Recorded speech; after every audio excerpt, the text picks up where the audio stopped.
Hello viewers, আসসালামু আলাইকুম।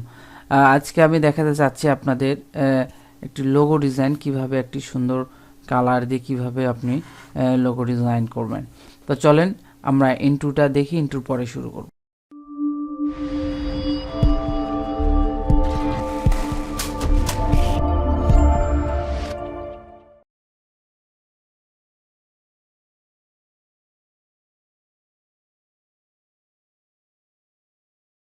ওকে, into শেষ। আমরা এখন শুরু করব।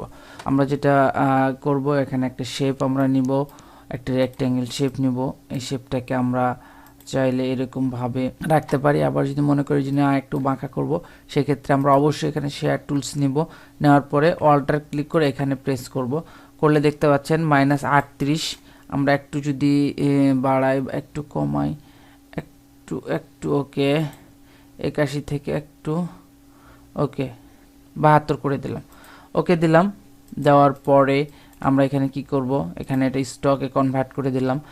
স্টকটাকে আমরা একটু মোটা করে দিলাম। দেখতে পাচ্ছেন এখানে আমি 3টি সলিড কালার নিয়েছি। এই 3টি সলিডকে আমি গ্রেডিয়েন্টে পরিণত করব। এখানে আর একটু ওকে হবে, ফাইন। এখন আমরা এখানে চাইলে এখানে একটা এরকমভাবে আমরা জি নিতে পারি। জি এর যে শেপ মিডিলের, সেই শেপটি আমরা এখানে নিতে পারি। এটাকে একটু এদিকে এখানে ওকে। এটাকে আমরা এক্সপ্যান্ড করে দিব, অবশ্যই এক্সপ্যান্ড করে দিব। এখান থেকে ওকে দিলাম, শিফট এম প্রেস করব, করে অল্টার প্রেস করে আমরা এটাকে মাইনাস করে দিলাম। মাইনাস করে দেওয়ার পরে এখানে আমরা আসলাম, আসার পরে একটা এবং ডিরেক্ট সিলেকশন টুল ধরে এটার সঙ্গে আমরা এটা মাইনাস করে দিলাম। ওকে, একটু নিচের দিকে নিয়ে আসবো, একটু নিচের দিকে নিয়ে আসলাম। আবারও শিফট এম প্রেস করে এটাকে মাইনাস করে দিব। কেটে গিয়েছে, এটা ডিলিট করে দিলাম। ওকে, এখান থেকে এটা মাইনাস করে দিলাম। ওকে, এখন আমরা কি করব, এখন এখানে শেপ নিলাম। এখানে একটি শেপ আমরা সুন্দর করে নিব। নেওয়ার পর এটাকে আমরা এভাবে এখানে মাইনাস করে দিলাম। আপনারা দেখতে পাচ্ছেন এটা মাইনাস করে দিলাম। সরি, মাইনাস এরকম করে দিলে হবে না, ডিরেক্ট সিলেকশন টুল ধরতে হবে, শিফট এম প্রেস করে এই দুটাকে মাইনাস করে দিতে হবে, তার কারণ আমাদের এখানে তো এটা থাকা লাগবে। তারপর আবার এখানে আসলাম, আসার পরে আমি এই জায়গাতে মাইনাস করে দেব, এই জায়গাতে এখানেও আমি মাইনাস করে দিলাম। আপনারা দেখতে পাচ্ছেন এখানে এল, সি, ই, জি এই সব লেটারগুলোই আমার এখানে আছে। এটাকে আমি অ্যাড করে দিলাম। অ্যাড করে দেওয়ার পরে এখানে আমি লাইন টুল নিলাম। লাইন টুল নিয়ে আমরা একটা করে স্লাইস করব। আমরা যদি মনে করি যে এই কর্নার থেকে এই কর্নার স্লাইস করা প্রয়োজন, ওকে, আপনি কর্নার থেকে এই কর্নার স্লাইস করবেন, নো প্রবলেম। একটু জুম করে নেন। ওকে, এখান থেকে এটা ধরেন, দেন এই কর্নারের সাথে দুইটা ধরে আপনি ডিভাইডেড করে দেন। আবারও লাইন টুল নেন। লাইন টুল নিয়ে আপনি যা করবেন, এই কর্নার থেকে দেন, এই কর্নার থেকে এই কর্নারে স্পেস ধরলে এরকমভাবে আপনারা সরাইতে পারবেন, মুভ করতে পারবেন। এই কর্নারে ডিরেক্ট সিলেকশন টুল নিয়ে দুটাকে ধরে এখানেও ডিভাইড করে দিলাম। 3টা করে শেপ আমার বের হচ্ছে।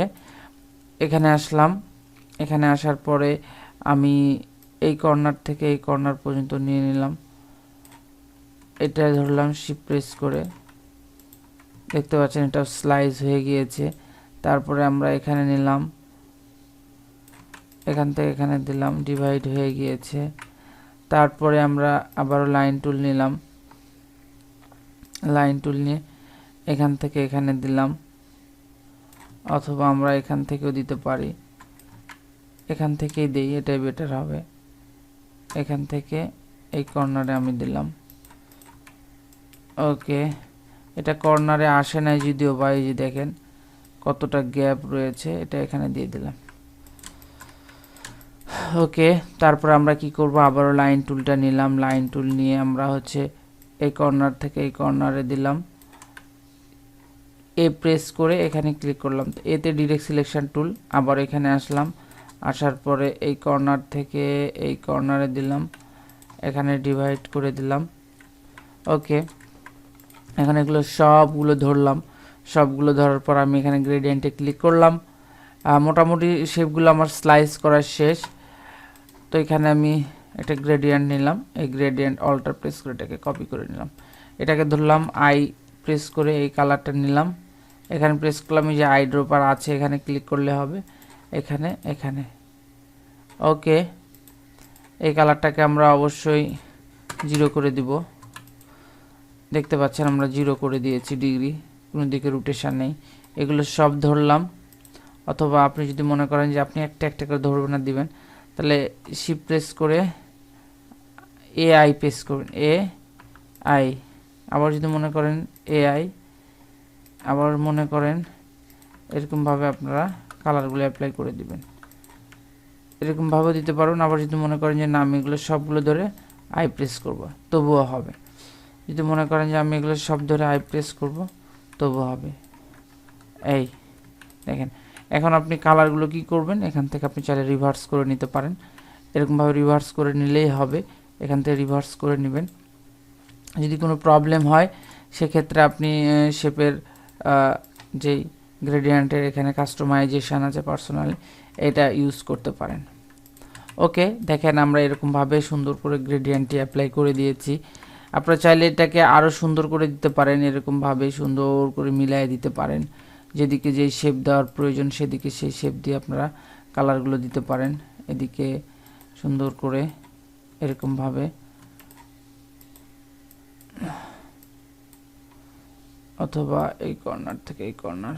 ওকে, তাহলে এই কর্নারের দিকে আমরা ব্ল্যাক কালারটা দিব। ওকে,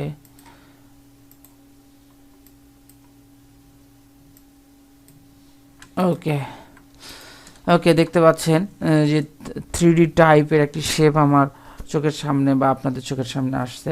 তো এরকমভাবে আপনারা বিভিন্ন পোর্টফোলিও বা বিভিন্ন যেই সোশ্যাল মিডিয়া সাইটগুলো যখন মার্কেটিং করবেন বা করবেন, তখন এই ডিজাইনগুলো করবেন। আর বায়ারকে যখন কাজ দিবেন, বায়ার তো আসলে সলিড কালার বেশি নেয়, গ্রেডিয়েন্ট কালার অনেক সময় নিতে চায় না, বলে যে আপনি আমাকে সলিড করে দেন।